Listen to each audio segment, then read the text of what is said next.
Je suis Christian Page. Qu'arrive-t-il lorsque l'occulte alimente les pires fantasmes meurtriers?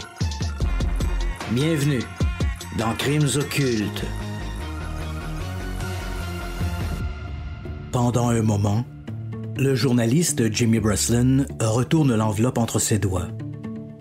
Elle est arrivée le matin même au bureau du Daily News à New York. Sur le devant, outre l'adresse du quotidien, l'auteur a écrit « À l'attention de M. Breslin ». À l'arrière, il a ajouté « Sang et famille, ténèbres et mort, dépravation absolue, point 44 ».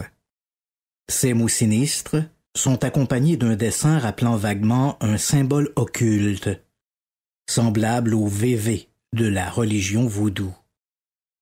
Intrigué, le journaliste y glisse son coupe-papier et déchire le pli. À l'intérieur, il y a 2 feuilles écrites recto verso en lettres moulées. Bonjour depuis les caniveaux de New York qui sont remplis de crottes de chiens, de vomi, de vin rassis, d'urine et de sang. Bonjour des égouts de New York City qui engloutissent ces gourmandises lorsqu'elles sont emportées par les camions balayeurs. Bonjour des fissures des trottoirs de New York City et des fourmis qui habitent dans ces fissures et se nourrissent du sang séché des morts qui s'est infiltré dans ces fissures. JB, je vous envoie juste un message pour vous faire savoir que j'apprécie votre intérêt pour ces récents et horribles meurtres de calibre 44. Dites-moi, Jim, qu'aurez-vous pour le 29 juillet? Vous pouvez m'oublier si vous le souhaitez, car je n'aime pas la publicité. Cependant, vous ne devez pas oublier Donna Loria. Et vous ne pouvez pas non plus laisser les gens l'oublier. C'était une fille très très gentille.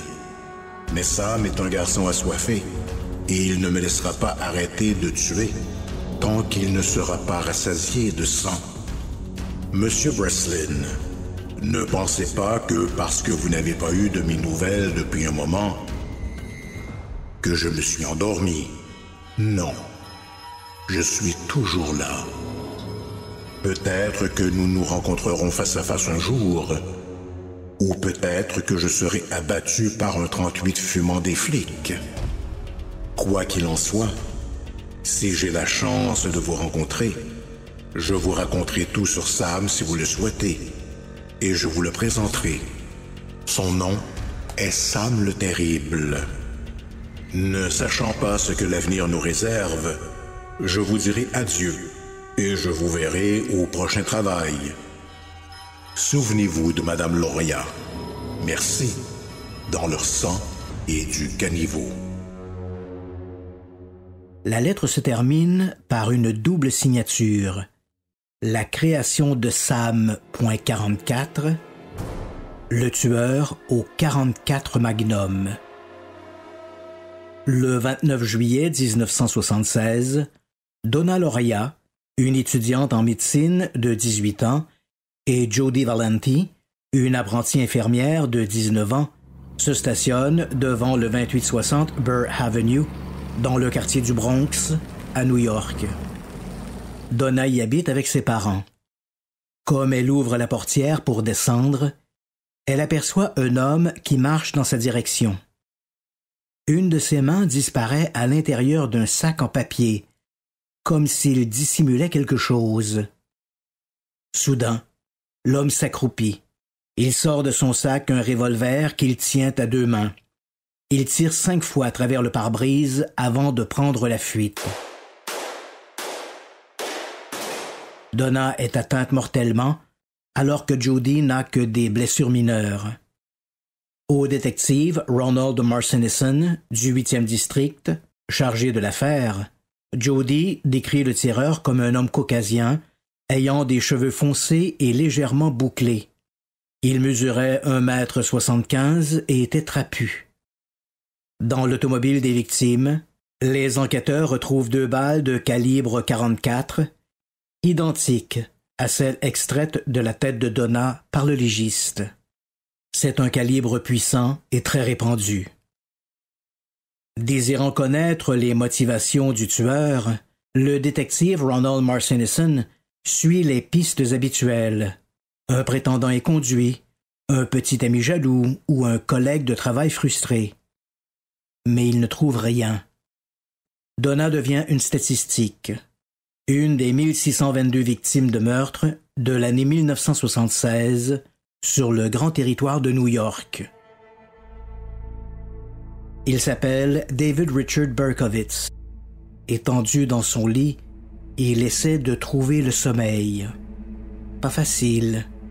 Par la fenêtre ouverte, il peut entendre les bruits de la ville. Puis il y a ce chien qui jappe tout près. Cette bête n'est pas seulement un chien, mais le chien. C'est le labrador de son voisin, Sam Carr, un animal immonde baptisé Harvey.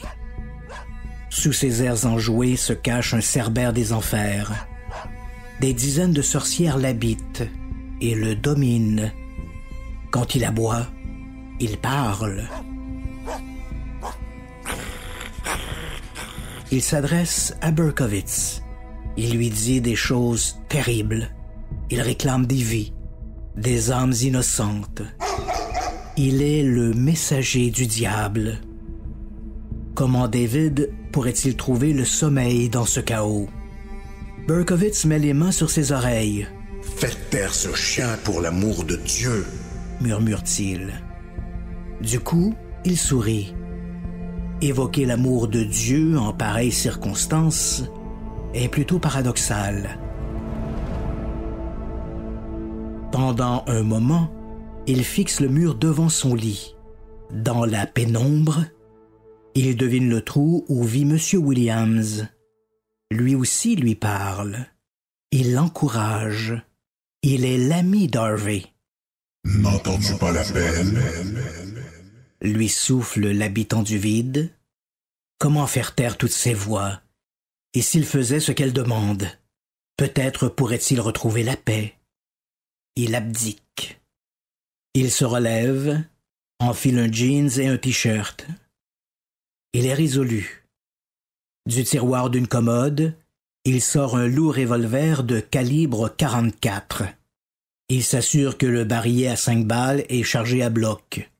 Puis, comme un automate, il quitte l'appartement. Par la fenêtre ouverte, les bruits de la ville envahissent l'espace.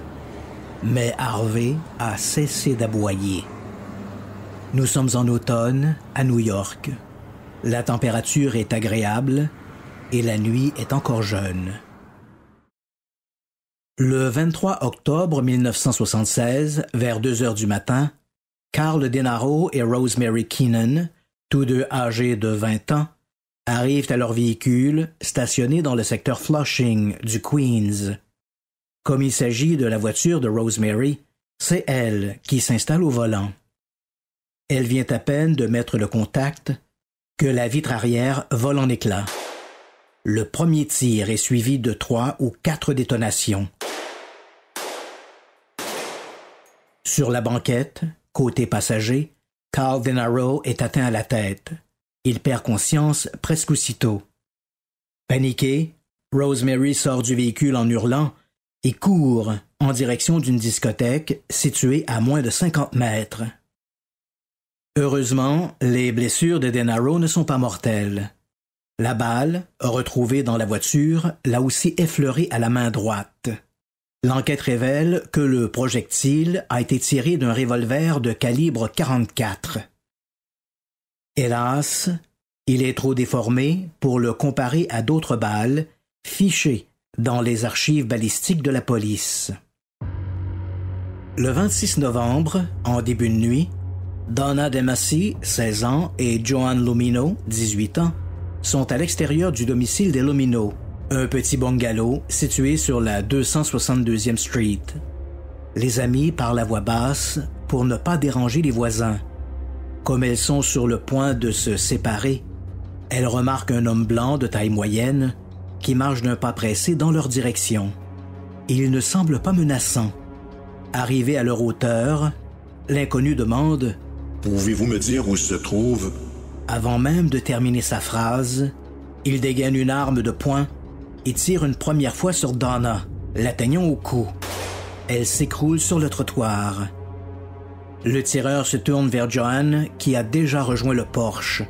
Comme elle pose la main sur la poignée de la porte, elle est touchée au milieu du dos. Elle tombe, agonisante. Quelques secondes plus tard, alertés par les détonations et les cris de panique, les Lomino et des voisins se précipitent au secours des victimes. Les deux femmes vont survivre, mais Joanne restera paralysée. Le 30 janvier 1977, vers minuit 30, John Diel, 30 ans, et Kristen Friend, 26 ans, quittent le Wine Gallery, un bar prisé du Queens. Arrivé à sa voiture, John déverrouille les portières et s'installe au volant, pendant que Kristen monte du côté passager. Diel a à peine le temps de mettre le contact que le pare-brise explose.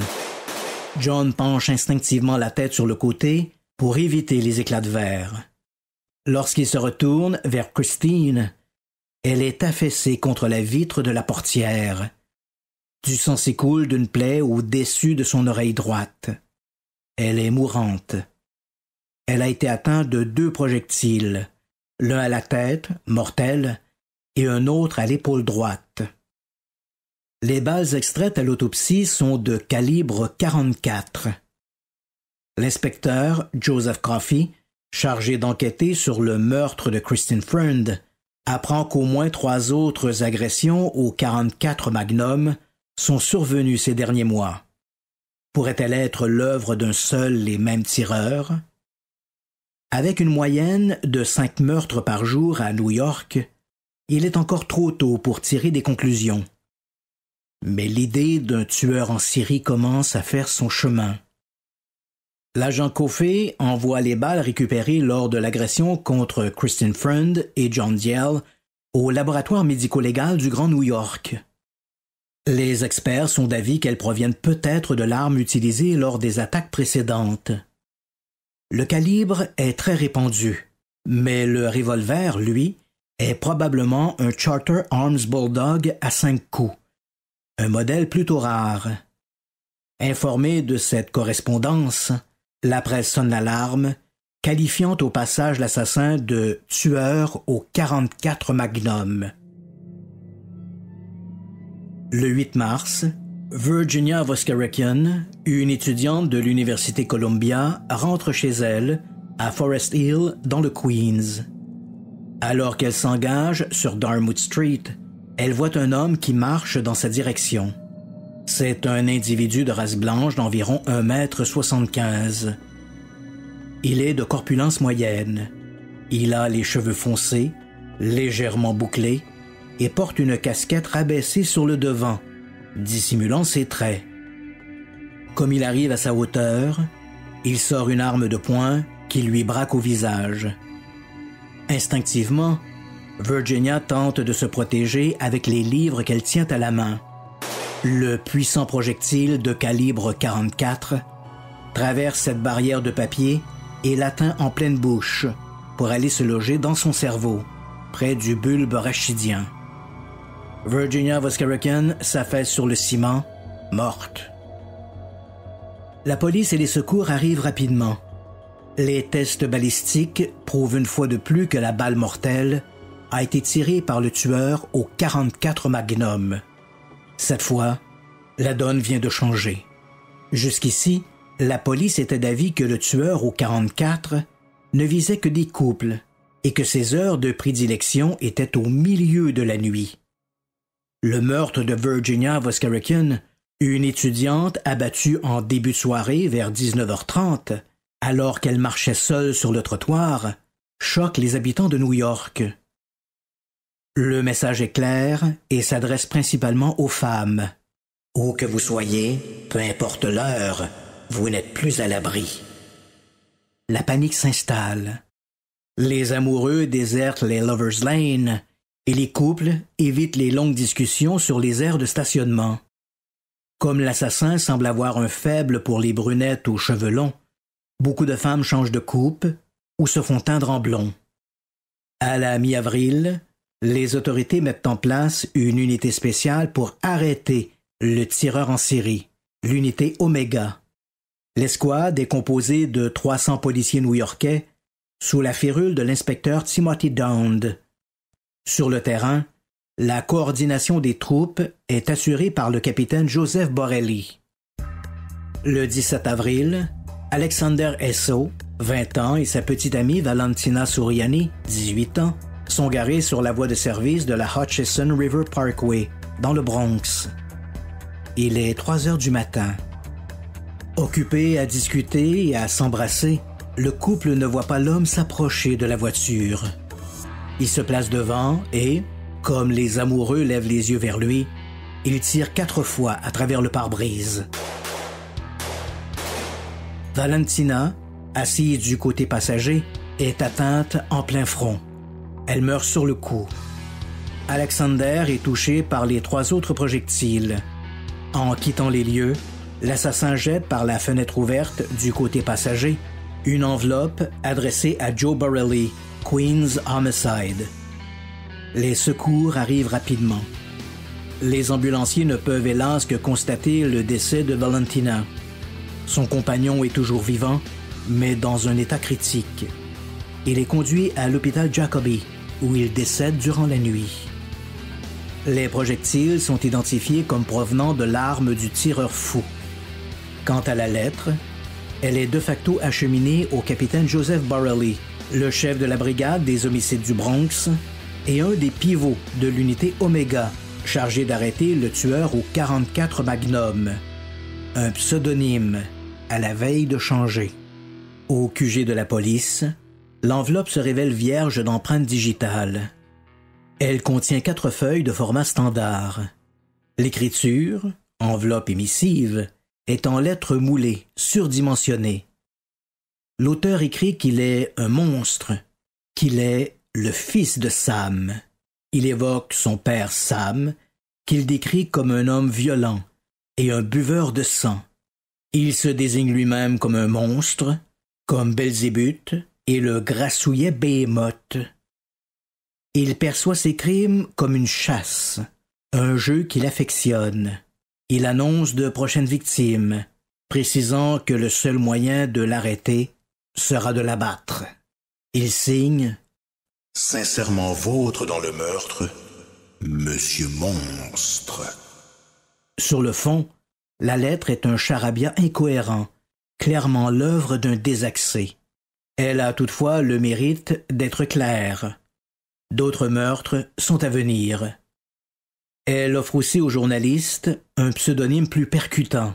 Exit le tueur au 44 Magnum. Bienvenue au fils de Sam. Je suis Christian Page. Bienvenue dans Crimes occultes. Avec sa lettre au capitaine Borelli, le fils de Sam s'est assuré d'une place au panthéon du crime. D'après les psychologues, le tueur souffre de schizophrénie paranoïaque et d'une forme de délire surnaturel. Il se croit sans doute possédé ou contrôlé par des forces extérieures. Le capitaine Borelli ne demeure pas longtemps l'unique destinataire des lettres du fils de Sam. Le 31 mai, Jimmy Breslin, le chroniqueur judiciaire vedette du Daily News, reçoit lui aussi une missive de Monsieur Monstre. Par le style, le ton et l'écriture, il s'agit manifestement du même auteur. L'ensemble est décousu et va dans tous les sens. L'assassin rappelle le meurtre de Donna Lauria, survenu le 29 juillet de l'année précédente, et laisse vaguement présager qu'il pourrait récidiver à la date anniversaire. La réponse du journaliste, publiée le 5 juin à la une du quotidien, est sans ambiguïté. Rends-toi. Le 26 juin 1977, vers 3 heures du matin, Salvatore Lupo, 20 ans, se propose de raccompagner sa bonne amie Judy Placido, 17 ans. Comme ils viennent de monter en voiture, ils aperçoivent un homme qui marche dans leur direction. Arrivé à leur hauteur, l'individu fait un pas de côté, se place devant la voiture et tire à 4 reprises à travers le pare-brise. Le choc passé, Salvatore constate que Judy est toujours consciente. Ses blessures sont graves.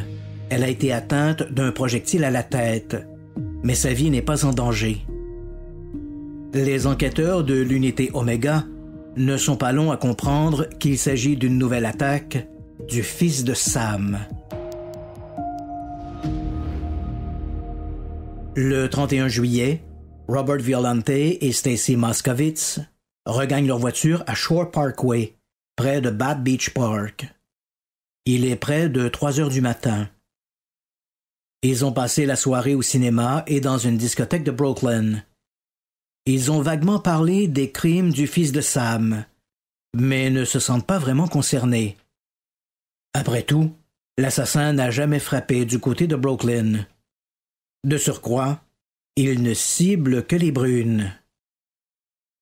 Au même moment, à quelques pâtés de maison, Cecilia Davis, une immigrante autrichienne de 49 ans, revient d'une soirée.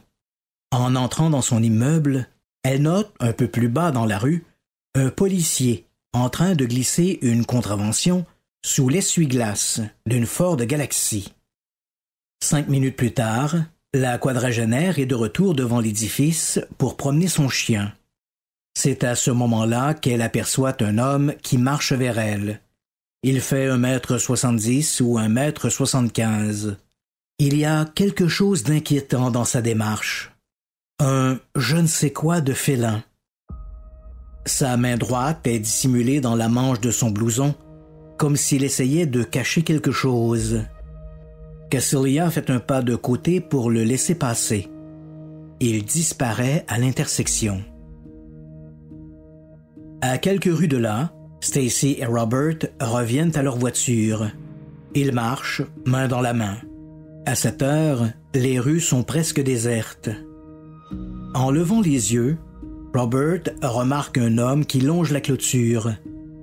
Il est seul et rien dans son attitude n'est suspect. Arrivé à sa Buick, Robert ouvre la portière côté passager et pendant que Stacy monte à bord, il contourne le véhicule, déverrouille sa portière et s'installe au volant. En relevant les yeux, il aperçoit un homme qui s'approche du côté droit. Il porte un jean et un t-shirt gris. C'est l'individu qu'il a aperçu quelques minutes plus tôt. À 1 mètre de la voiture, l'homme s'accroupit dans une position de tir. Il braque une arme de poing qu'il décharge coup sur coup. 5 tirs rapides. Stacy Moskowitz, assise directement dans la ligne de feu, est atteinte de 2 balles à la tête. Robert est touché à la tempe droite. Les projectiles dévient pour ressortir par son nez. Les victimes s'écroulent, à demi inconscientes. Robert s'affaisse sur le volant, appuyant sur le klaxon. Réveillés par les détonations, des résidents accourent, pendant que d'autres composent le 911. Le fils de Sam a frappé de nouveau. Les victimes sont conduites au centre de traumatologie de l'hôpital du comté de Kings. Stacy Moskowitz tombe dans un coma dont elle ne se réveillera jamais. Robert Violante survit, mais perd son œil gauche et 80% de son acuité visuelle du côté droit. 2 jours après l'agression, Cecilia Davis informe la police que, la nuit en question, elle a croisé un personnage louche qui pourrait être l'assassin. C'était quelques minutes avant qu'elle entende une série de détonations qu'elle a cru être attribuables à des pétards. Lorsque les enquêteurs lui demandent si elle est bien certaine de l'heure, elle répond que oui, qu'elle a vu un de leurs confrères remplir une contravention de stationnement quelques minutes plus tôt. À ce moment-là, rien ne relie l'automobiliste fautif qui s'était garé devant une borne fontaine au fils de Sam. Mais les policiers se disent « Et si la chance était de notre côté pour une fois ?»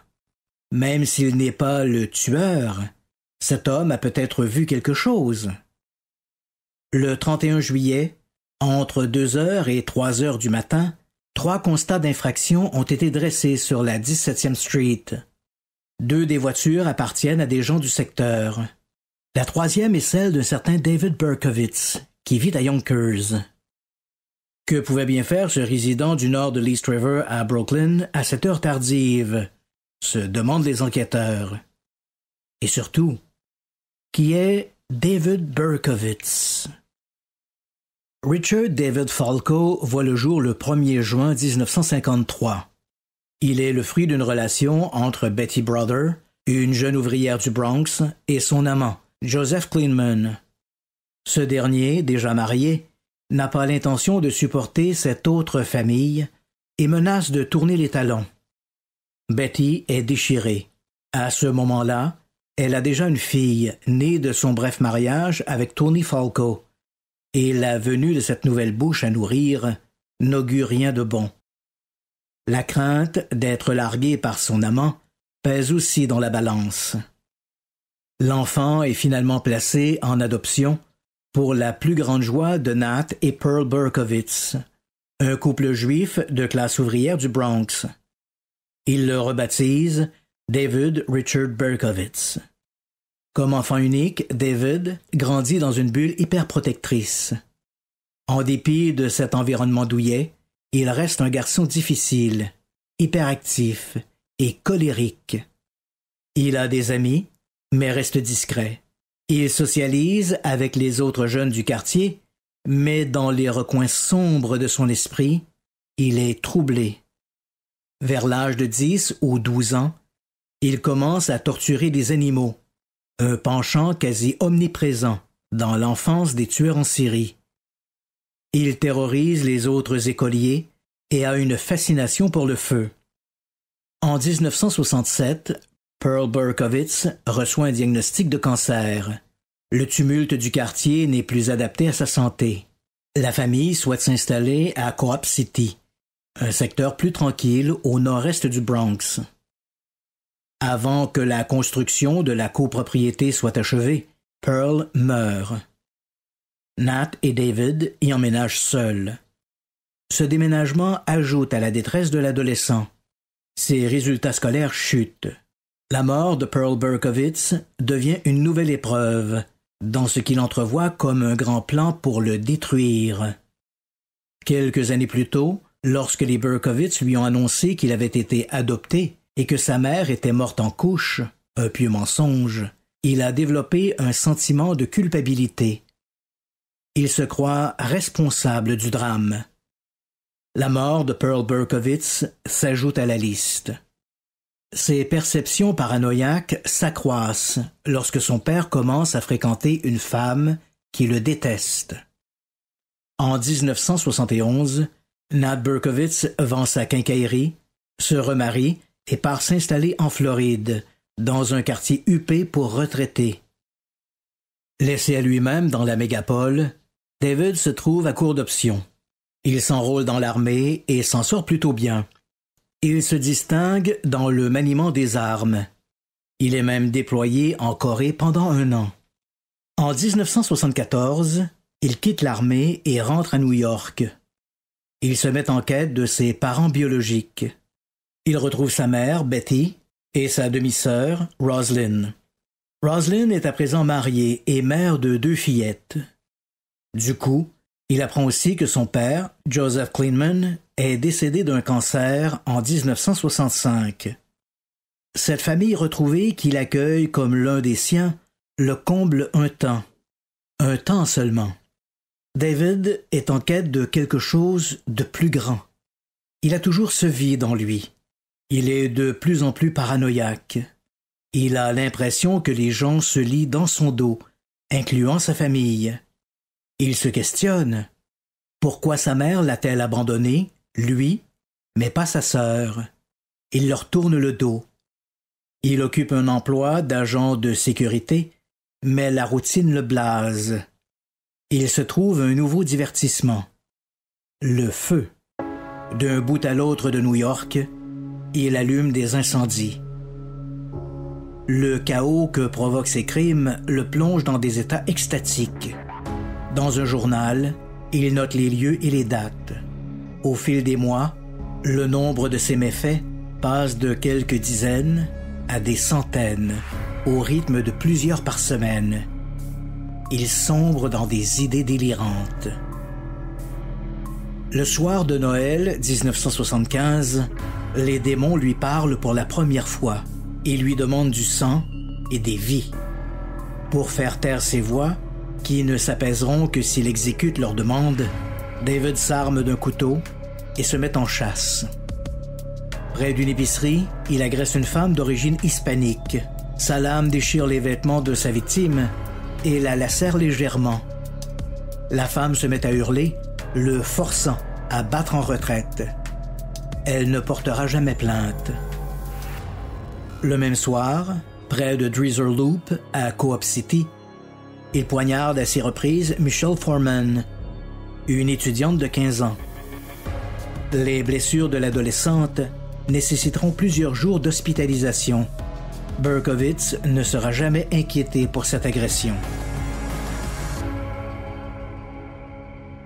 Au début de l'été 1976, il se rend à Houston, au Texas, où il retrouve Billy Dan Parker, un ancien compagnon d'armes du temps où il était cantonné en Corée. À sa demande, Billy achète un Charter Arms Bulldog de calibre 44. Berkowitz assure que l'arme est pour sa seule protection. De retour à New York, il quitte son emploi d'agent de sécurité et se fait embaucher par le service postal de Yonkers. Son retour coïncide avec la reprise des voix, celle des démons. Elle s'exprime par les aboiements du chien de l'un de ses voisins, Sam Carr. Il est persuadé que l'animal, un labrador répondant au nom de Harvey, est habité par au moins 16 démons et que ces entités s'adressent à lui par l'entremise du canidé. Dans son appartement, il y a également un trou dans le mur de plaque-au-plâtre. Parfois, il y entend des murmures, ceux de M. Williams. Un autre démon. Tous réclament des vies. Il s'enlise dans cet univers de fantasmes. Quand il ne travaille pas, il s'enferme dans son appartement où il consomme beaucoup d'alcool et de drogue, de la marijuana à l'acide. Il s'évade dans la pornographie et la masturbation. Puis, un soir, armé de son puissant 44 Magnum, le fils de Sam s'incarne dans toute son horreur. Je suis Christian Page. Bienvenue dans Crimes occultes. À partir des informations transmises par Cassilia Davis, les enquêteurs de l'unité Omega identifient le propriétaire de la Ford Galaxy stationné en infraction sur la 17e Street à Brooklyn. Il s'agit de David Berkowitz. Il habite un complexe de logements à Yonkers. Le 10 août, un peu plus d'une semaine après l'agression qui a coûté la vie à Stacy Moskowitz, les policiers débarquent au 35 Pine Street. Des agents se positionnent en amont et en aval de la rue. Les enquêteurs repèrent immédiatement la Ford Galaxy jaune immatriculée 561 XLB. La voiture est stationnée devant l'immeuble. Les portes sont verrouillées, mais, à travers les vitres, les policiers voient le canon d'une carabine qui dépasse d'un sac de couchage étendu sur la banquette arrière. Sur le siège avant, il y a une carte routière et la contravention que l'officier Michael Catanoe de la police de Brooklyn a glissée sous son essuie-glace dans la nuit du 31 juillet. Un peu avant 22 heures, les policiers voient un homme sortir de l'édifice. Ils reconnaissent le suspect du portrait robot. C'est David Berkowitz. Il tient dans sa main droite un sac en papier. Il déverrouille la portière et, comme il s'installe derrière le volant, 3 agents l'entourent, armes au poing. Il lui ordonne de sortir et de se coller face contre la voiture, les mains bien en évidence sur le toit. Tout en s'exécutant, Berkowitz murmure « Vous m'avez eu. Et qui avons-nous eu? Demande le détective John Falotico en lui passant les menottes. Vous le savez bien, je suis Sam. Avoue l'homme, sourire aux lèvres. Berkowitz est conduit au quartier général de la police de Brooklyn. La rumeur de son arrestation circule déjà à la vitesse grand V. Lorsqu'il émerge de l'autopatrouille, une horde de photographes le mitraille de flash.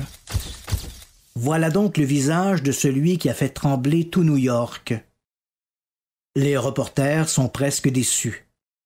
S'ils s'attendaient à un monstre à l'expression patibulaire et aux yeux gorgés de sang, ils devront repasser. Le fils de Sam est un homme de taille moyenne, au visage rond, presque sympathique. Il porte un jean et une chemise rayée sur un t-shirt blanc. Rien à voir avec le diabolique Monsieur Hyde. Pendant que les agents l'entraînent pour la prise de sa photo d'identité et de ses empreintes digitales, sa voiture est remorquée au garage de la police scientifique. On y trouve 2 carabines, une de calibre 45 semi-automatique et une autre de calibre 12, plusieurs boîtes de munitions et une enveloppe contenant une lettre écrite en lettres moulées, le style maintenant bien connu du fils de Sam. On y lit « Parce que Craig est Craig, est-ce que les rues doivent être jonchées de Craig mort? » Elle est destinée à Craig Glassman, le locataire du 6E, l'appartement situé immédiatement sous le sien. Berkowitz l'a pris en grippe parce qu'il le trouve trop bruyant. Il lui a envoyé plusieurs lettres de menaces, invoquant Satan et des démons. 4 jours plus tôt, le 6 août 1977, il a même allumé un incendie, heureusement vite maîtrisé, devant sa porte. Glassman, lui-même un enquêteur à temps partiel pour le bureau du shérif du comté de Westchester, s'en est plaint à la police, précisant que cet harceleur était sans doute son voisin d'au-dessus, David Berkowitz, et qu'il ne serait pas surpris que ce dernier soit aussi le fils de Sam. Plus incriminant pour Berkowitz, dans un sac de papier laissé sur la banquette avant de la voiture, les techniciens trouvent un Charter Arms Bulldog de calibre 44. Les tests révèlent qu'il s'agit bien de l'arme utilisée par le tueur au 44 Magnum, alias le fils de Sam. Interrogé, Berkowitz se montre affable et poli. Il avoue spontanément qu'il est le tueur, qu'il a commis ses crimes pour satisfaire aux exigences des démons, des êtres maléfiques qui lui parlent par l'intermédiaire de Harvey, le chien de son voisin, Sam Carr. Les enquêteurs réalisent vite qu'ils ont affaire à un grand malade. Au fil du temps, Berkowitz s'est construit un monde imaginaire dans lequel il a donné vie à des êtres monstrueux, nés de ses fantasmes ou inspirés de ses voisins, à commencer par Sam Carr. Ses créations sont aussi ses complices. Ce sont elles qui l'ont forcé à commettre tous ces crimes. Sa première victime, Donna Lauria, confie-t-il, devait d'ailleurs revenir d'entre les morts, afin de devenir sa compagne pour l'éternité. Berkowitz est fou, mais l'est-il aux yeux de la justice? Selon le docteur David Abramson, chargé d'évaluer Berkowitz, toutes ces histoires ne sont que des fantasmes imaginés par le suspect pour se disculper. L'assassin a instrumentalisé ces soi-disant démons pour se faire passer pour plus fou qu'il ne l'est en réalité. Il s'est inventé cet univers comme les enfants se créent des mondes peuplés de chevaliers, de dragons et de super-héros. Le temps d'un après-midi, un gamin se glisse dans la peau de Superman et ses compagnons deviennent les vilains à combattre. Cependant, aussi absorbé soit-il dans son jeu, l'enfant reste conscient qu'il n'est pas vraiment Superman et que l'appel de sa maman, exigeant qu'il rentre faire ses devoirs, brisera le charme.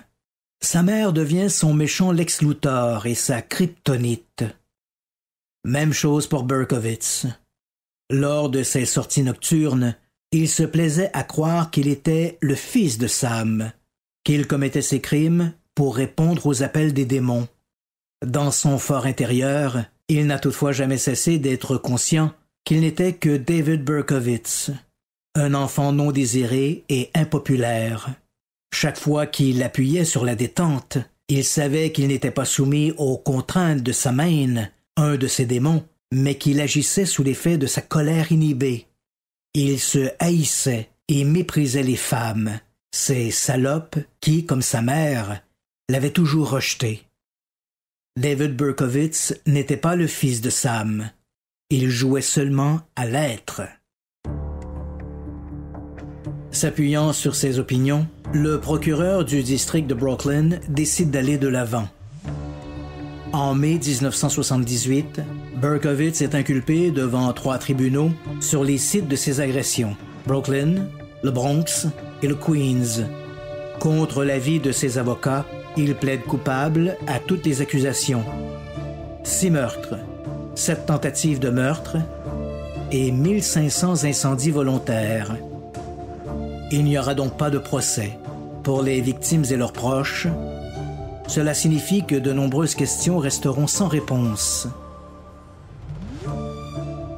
Le juge, l'honorable Joseph Corso, qui a accepté de ne pas lui imposer la peine de mort en échange d'un plaidoyer de culpabilité, le condamne à 365 ans d'incarcération. Comme il s'agit de peines concurrentes, allant de 10 à 25 ans, où les périodes d'incarcération ne s'additionnent pas, mais se superposent, le fils de Sam pourra demander une libération conditionnelle dans 25 ans. Berkowitz est de facto transféré au pénitencier à sécurité maximale d'Attica, au sud de Rochester, dans le nord de l'État. Durant son séjour à Attica, qui a la réputation d'être l'un des pénitenciers les plus durs des États-Unis, Berkowitz se découvre un nouvel ami, Dieu. Il renaît dans la lumière du Tout-Puissant. Le fils de Sam adopte alors le pseudonyme de Fils de l'Espoir, The Son of Hope. En 2006, il publie Son of Hope, The Prison Journal of David Berkowitz, Le Fils de l'Espoir, le journal d'incarcération de David Berkowitz. Il ne touche rien de la vente du livre, l'État ayant passé dès 1977 la loi du fils de Sam, qui empêche tout criminel de tirer un quelconque profit de ses méfaits. Peu après son admission à Attica, Berkowitz réécrit l'histoire du fils de Sam. Les policiers, les procureurs, ses propres avocats et les psychiatres ont tout faux. Ces histoires à propos de Harvey, le chien diabolique de son voisin, Sam Carr, étaient de pures inventions. Il y avait toutefois un démon qui s'adressait à lui, Samhain, d'où le Sam du fils de Sam. Il avait pris possession de lui au lendemain de son adhésion à une secte satanique, les enfants, The Children. En 1975, peu après avoir été démobilisé de l'armée, il aurait été invité à une soirée du côté de Pelham Parkway, dans le Bronx. C'est là, entre 2 joints et une capsule de LSD, qu'il aurait fait la rencontre de plusieurs membres du culte, dont les frères John et Michael Carr, les fils de Sam Carr, son voisin et propriétaire de Harvey, le Labrador possédé. Ces gens formaient une confrérie luciférienne regroupant une 20aine de membres. Ils s'adonnaient à toutes sortes d'activités immorales, de la pornographie infantile au sacrifice d'animaux. Les membres du culte, hommes et femmes, se regroupaient dans des bâtiments abandonnés ou dans une caverne artificielle aménagée sous le parc Hunter Meyer, dans le Yonkers.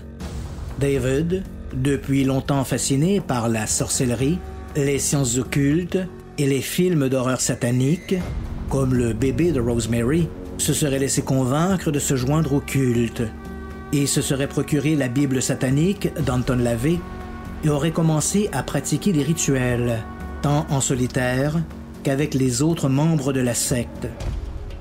Au dire de Berkowitz, il n'était pas le seul tireur dans l'affaire du fils de Sam. Ces agressions étaient des sacrifices commandés par Samain, une des divinités diaboliques invoquées par le culte. Quant à l'arme, le Charter Arms Bulldog de calibre 44, elle passait de main en main pour commettre ces assassinats. Les frères Carr étaient d'ailleurs au nombre des tireurs. Leur organisation était une cellule occulte de l'Église du processus du jugement final, The Process Church of the Final Judgment, un mouvement ésotérique et mystique fondé en 1966 par le couple formé de Marianne McLean et de Robert de Grimstone, des membres dissidents de l'Église de Scientologie. Selon leurs enseignements, Jésus et Satan seraient les deux aspects d'une même divinité, comme les faces d'une pièce de monnaie et non des antagonistes. Les enfants n'étaient eux-mêmes que les pions d'une organisation beaucoup plus puissante, incluant des personnalités politiques, artistiques et sociales. Dans les hautes sphères de cette hiérarchie satanique, des sacrifices d'enfants étaient commis dans des résidences huppées de Long Island et du Connecticut. Pour certains médias, cette nouvelle mouture des crimes du fils de Sam est une bénédiction. Beaucoup avaient de la difficulté à comprendre les véritables motivations du tueur, et cette histoire de secte satanique explique tout. C'est aussi un sujet à la mode. L'histoire de Berkowitz est prête pour un redémarrage, un reboot. Sur la foi de ces nouvelles révélations, Maury Terry, un journaliste financier, étoffe cette hypothèse des tueurs multiples en colligeant des faits étranges et des coïncidences surprenantes. Par exemple, comment expliquer tous les portraits robots du fils de Sam? Si certains ressemblaient à Berkowitz, d'autres dépeignaient des individus tout à fait différents. Que dire aussi des nombreux décès survenus dans son entourage après son inculpation? 2 ans après l'arrestation de Berkowitz, les frères Carr, John, 31 ans, et Michael, 27 ans, 2 des présumés tireurs désignés et les vrais fils de Sam Carr, étaient morts. Le premier s'est suicidé en février 1978 à Minot, dans le Dakota du Nord, et le second a perdu la vie dans un accident de voiture à New York le 4 octobre 1979. Même chose pour Andrew Dupé, 33 ans, un autre tireur désigné par Berkowitz, qui s'est suicidé le 20 septembre 1977. Dans son livre The Ultimate Evil, paru en 1987, Maury Terry écrit que ces hommes étaient ceux que Berkowitz désignait dans sa lettre à Jimmy Breslin, le journaliste du Daily News, sous les pseudonymes John Witties, The Duke of Death et The Wicked King. Depuis, si cette version 2.0 des crimes du fils de Sam en a convaincu plus d'un, elle avait été qualifiée de frivole par la plupart des anciens enquêteurs de l'unité Omega. Ils ont rappelé qu'au cours des centaines d'heures d'interrogatoire, par les policiers, ses avocats ou les psychiatres chargés de statuer sur son état, Berkowitz n'a jamais mentionné d'autres assassins et n'y a même jamais fait allusion. Pas un mot. Au gré de ses aveux, David a fourni des détails qui ne laissent aucun doute quant au fait qu'il était l'unique fils de Sam. Même son de cloche du côté du Dr David Abramson de l'Université Columbia. Au départ, rappelons que le psychiatre avait été chargé d'évaluer l'état psychologique de Berkowitz. Avec le temps, il est devenu son confident. Pour la rédaction de son livre, paru en 1985, Confession of Son of Sam, le praticien a colligé des centaines de pages d'échanges et des dizaines d'heures d'entrevues.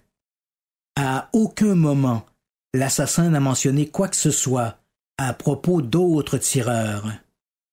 Au contraire, il a minutieusement raconté chacune de ses agressions, depuis le choix de ses victimes jusqu'au moment d'appuyer sur la détente. Les critiques ont accusé Maury Terry de s'être laissé emporter par son imagination, qualifiant son enquête de cueillette de cerises. Pour prouver son hypothèse, Terry a fait des sélections arbitraires au détriment de preuves contradictoires.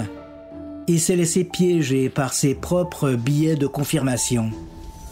Bien sûr, la coïncidence de la mort des frères Carr, dans les 2 ans qui ont suivi l'arrestation de Berkowitz, est étrange. Mais il en faut plus pour en faire des assassins. Tout n'a pas été dit sur les crimes du fils de Sam.